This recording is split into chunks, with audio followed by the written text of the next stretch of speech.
ঘোষিত সময়ে নির্বাচনের সঠিক সময় বলে জানিয়েছেন প্রধান উপদেষ্টা অধ্যাপক মোহাম্মদ ইউনূস। যুক্তরাজ্যের নীতি ও গবেষণা প্রতিষ্ঠান চ্যাথাম হাউসে বিভিন্ন কমিউনিটির প্রতিনিধিদের সাথে এক সংলাপে জানান, পরবর্তী সরকারের অংশ হতে চান না তিনি। সব দলের উপস্থিতিতে আগামী মাসে জুলাই সনদ জাতির সামনে উপস্থাপন করা হবে বলেও মন্তব্য করেন প্রধান উপদেষ্টা।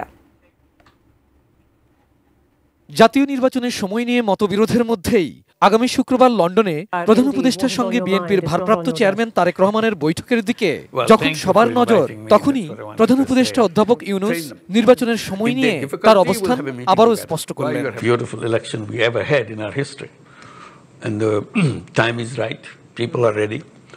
বুধবার বিকেলে যুক্তরাজ্যের নীতি ও গবেষণা প্রতিষ্ঠান চ্যাথম হাউসের রয়্যাল ইনস্টিটিউট অব ইন্টারন্যাশনাল অ্যাফেয়ার্সে এক সংলাপে প্রধান উপদেষ্টা বলেন, ঘোষিত সময়ে ভোটের জন্য প্রস্তুত জনগণ। তার সরকার প্রকৃত অর্থেই ভোটের দিকে যাচ্ছে। অ্যান্টিব্যাকটেরিয়াল অ্যাডিটিভ যুক্ত সেরা ওয়াটার ট্যাঙ্ক বিশুদ্ধ পানিতে ব্যাকটেরিয়া জন্মাতে দেয় না। ভোট শুধু রুটিন কাজ বা নতুন প্রতিনিধি নির্বাচন করা নয় উল্লেখ করে প্রধান উপদেষ্টা বলেন, নতুন বাংলাদেশের জন্যই এই নির্বাচন।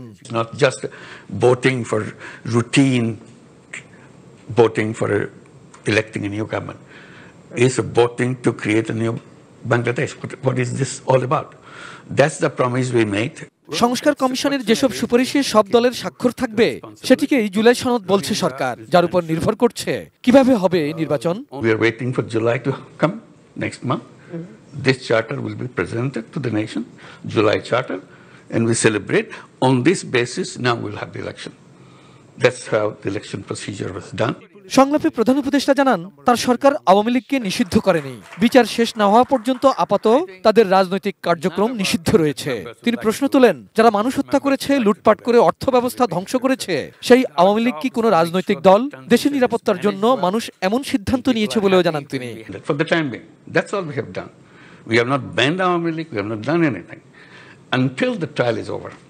সঞ্চালকের প্রশ্নের জবাবে গত 10 মাসে তার সরকারের কার্যক্রম তুলে ধরে অধ্যাপক ইউনূস বলেন, সব খাত দুর্নীতিতে ছেয়ে গিয়েছিল, সেখান থেকে উত্তরণে বিভিন্ন ফর্মুলা এবং নীতি তৈরি করা হয়েছে।